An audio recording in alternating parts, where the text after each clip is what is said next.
Alright, so today I'm going to be talking all about the brand new relaunch, rebranding of Makeup Geek. So I have two of their palettes. I had a casualty in transit here with this guy, one of my greens was a little broken.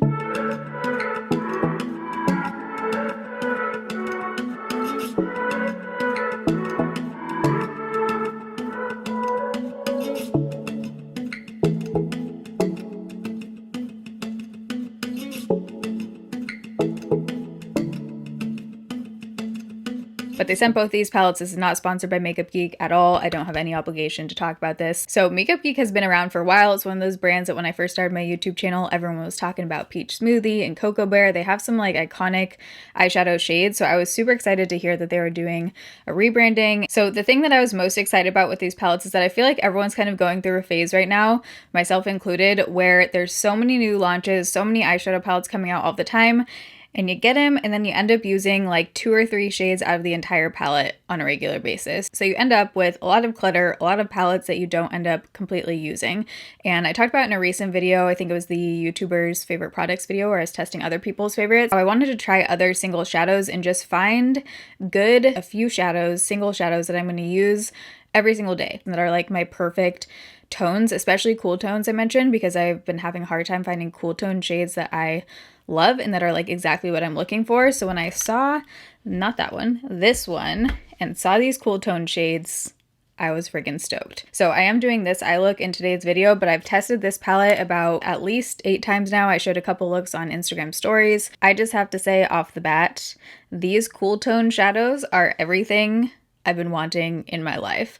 I have been wanting to reach for this palette every single day because of these shades right here. I'd also use this warm row down here, and then in today's video we're mostly testing out the shades from this palette. So I've been going in with basically 3 or 4 cool tone shades on a daily basis. That's been what I've been wanting to reach for. So I'm gonna have those exact shades listed down below along with all the shades I tested today. I feel like I have so much information to tell you right now that I like don't really even know where to start, but let's just break down the price a little bit. So basically I looked at ColourPop, Morphe, Anastasia, just some like popular single shadows, and Makeup Geek pricing falls kind of right in the middle. So for the matte shades, the single pan, it's $5.49, and the foiled shadows are $7.99. All these that I'm comparing them to, by the way, are around the same size, so around 0.05 ounces. So Anastasia is $12 for a single pan, ColourPop is $4.50 for mattes, $5 for pressed, Morphe is $2.50, and MAC is $7. So the mattes in here are $5.49, foileds $8. It's kind of like right in the middle, which I think makes sense for Makeup Geek. I feel like that price point is justified,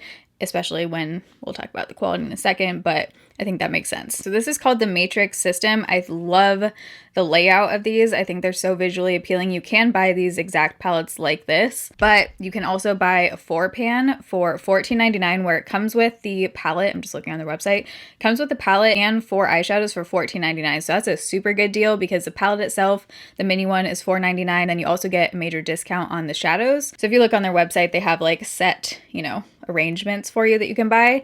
You can also customize your own palettes, which I think if I was going to purchase these, that's the way I would do it. I would probably buy they have a 9-pan one. If you get the prearranged shadows, you also get a major discount. It's $32.99 versus over $50 if you were to buy the eyeshadows and the palette on its own. The actual palette feels like really nice quality. It's heavy, it's hard plastic, doesn't feel as light as the Z palette, which might go both ways. If you're traveling, maybe you want something a little bit lighter, but I like how this feels just like really nice, heavy, good quality. And I love that the pans are square. Probably just personal preference, but there's something about square pans. I just like the way they fit in here and the way they look. So I wanted to test these out before making a video on it, just so I wasn't giving a review based on like 4 eyeshadows from a look. So now that I have tested a lot of these shades, especially the matte shades in this palette, you guys, the formula of these are bomb.com. They are pigmented. My whole thing is I like pigmented eyeshadows that don't blend away, and that's exactly what these are. They are soft and buttery feeling. They're not patchy at all, but they stay on your eye when you go to blend. And every look I've done just using like the basic shades in here, matte shades on a daily basis, they just melt into each other. They look so blended, so soft. It's quick. I don't feel like I have to spend forever blending. And I think they just killed it with the formula of these. The one weird thing I will say that I didn't realize until I went to do my makeup yesterday and I wanted to smoke out the liner using a black shadow, and I was like, oh, I'll just, you know, reach for my Makeup Geek palette and use the black and test it out. There's not a black in here in either of these palettes. Whoa.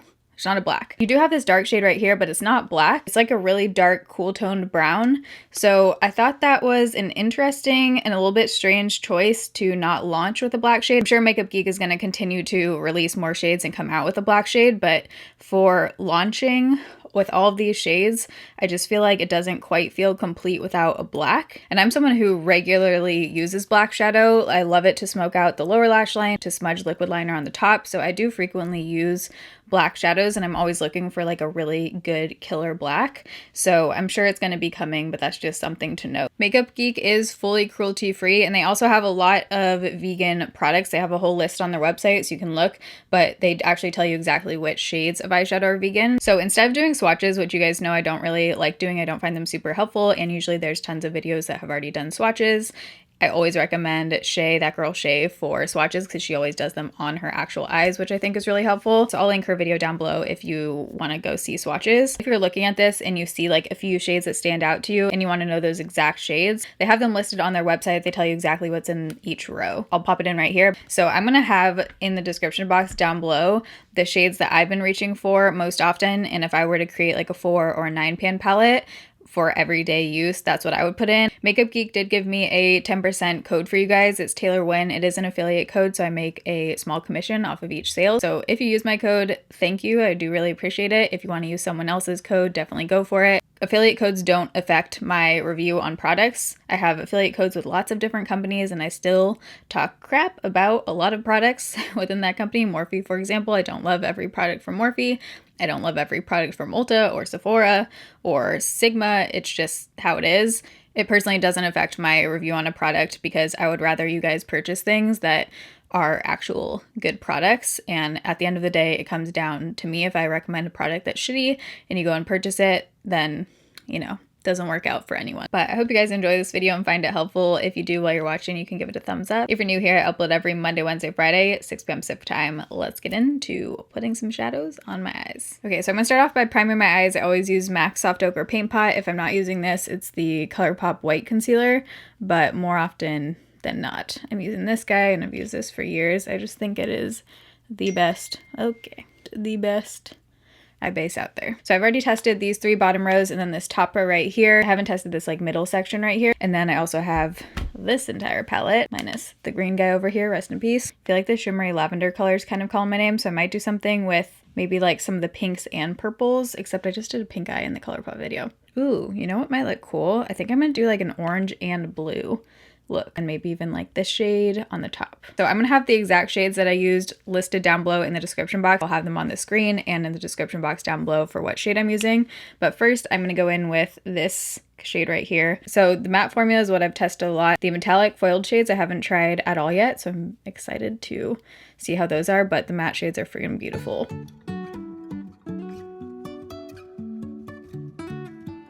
To blend this shade, I'm using the Morphe M511 brush. This is what I always use to start out with.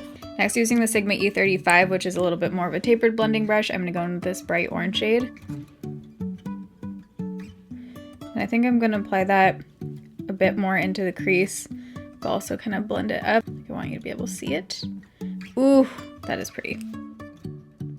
I'm probably gonna put music over this because I want you guys to really see how these are blending out. Like, I'm not gonna do a whole lot of cutting out and stuff because all about the eyeshadows in this video. Normally if I left the entire process of like blending and stuff in a video, it would be like 45 minutes long. I usually trim it down.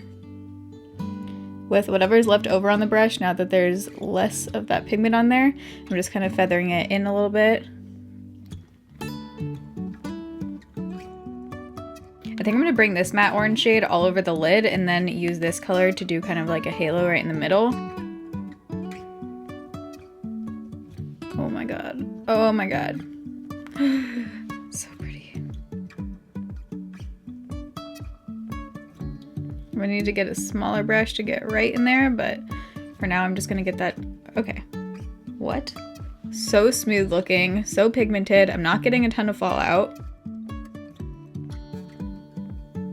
I'm going to take an F70 brush by Sigma and take that same shade, but I'm just going to use this to kind of create a clean line right towards the inner part right here, and then also up into the crease. I just want it really crisp looking. Oops, got a little bit down. I'm just going to leave that for now. I'll cover it up with something.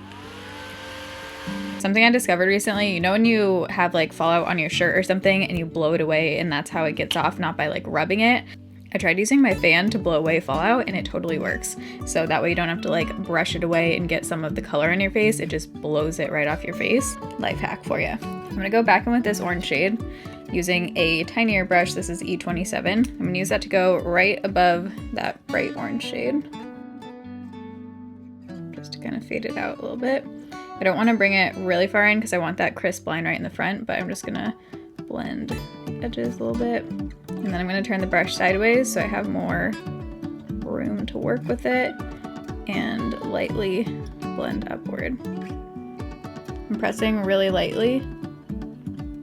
I love that orange shade so much that I almost don't want to cover it up, but I do want to test out this foiled shade right here. So usually for me with shimmer or foil shadows, I like to use my finger on the lid. I just feel like it gives such a better effect. It usually makes it way more intense if you use the finger versus your brush, but I do want to place it in like a really specific spot. So I'm going to use a brush first and then I might use my finger to kind of like go over it.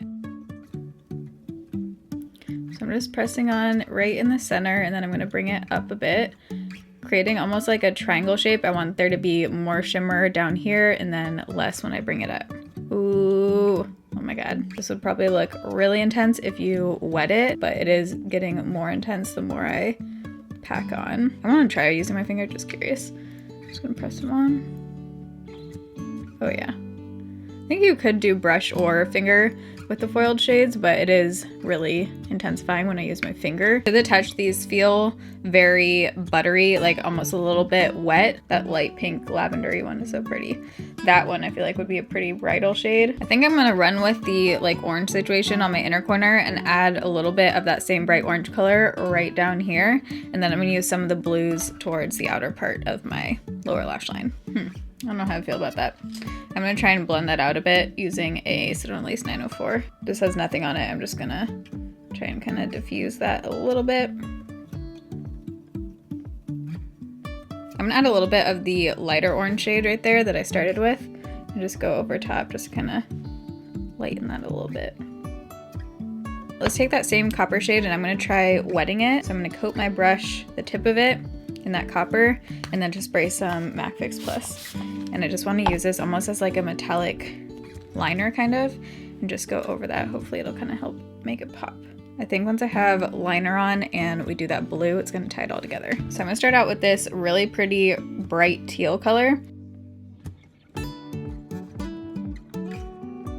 And then to blend that out with nothing on it, I'm going to go back in with the Citron Lace 904 and blend just to kind of soften the edges a little bit. On a flat edge brush, I'm going to take this shade. I might add a little bit of this. First, I'm going to start out with the middle blue shade and kind of pop it right here, and then I'll probably use the darker one to go right here.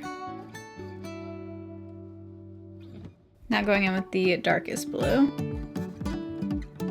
Ooh, that shade is pretty. Ooh, yeah. Then I'm gonna take the foiled blue shade and press it right here, kind of where the foiled copper stops. Okay, that shade is so pretty. I hope that's picking up on camera. It's like super beautiful metallic blue.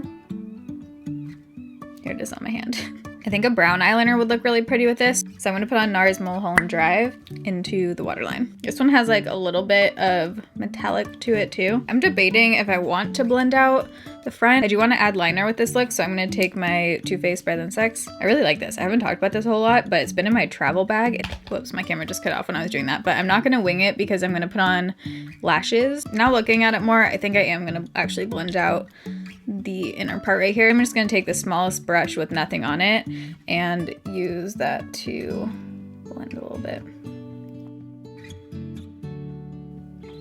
Yeah, there we go. So I have a few different styles of Makeup Geek lashes here to choose from.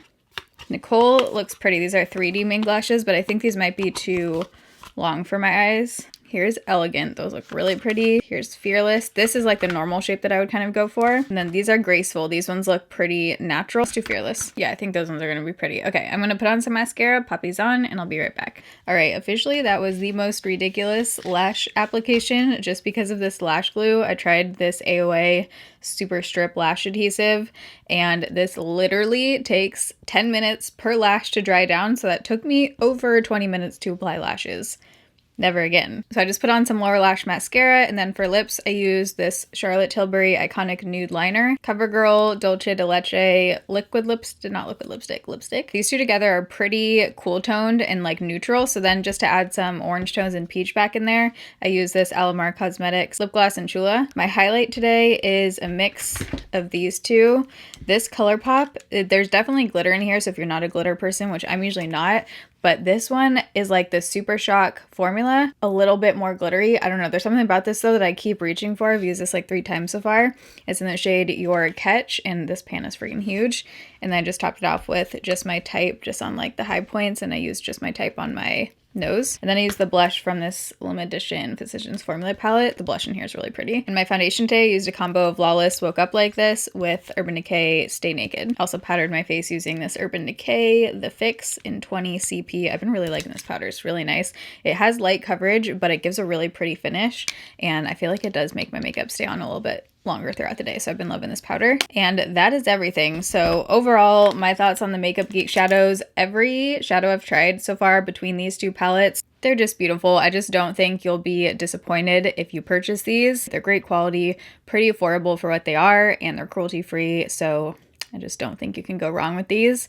And I think, like I said, especially if you're someone who just wants a few shadows, like if you know you're gonna go for a few shades on a daily basis and use them a lot, like the cool tone matte shades in here for me, I think it's totally worth it. I'm just purchasing like 3 of them. If that's 15 bucks and you're gonna use them every day, then I think that's totally worth it over buying like a $40 or $50 eyeshadow palette that you're only gonna use a few of the shades of. Again, all of the shades and products I used on my face today will be listed down below in the description box, but I hope you guys enjoyed this video and found it helpful. If you did, you can give it a thumbs up. If you're new here, I upload every Monday, Wednesday, Friday, 6 p.m. Pacific time. But I love you guys. Thanks for watching. See you in my next video. Bye. Did I have lip gloss on my teeth that whole time? I kind of felt like I did.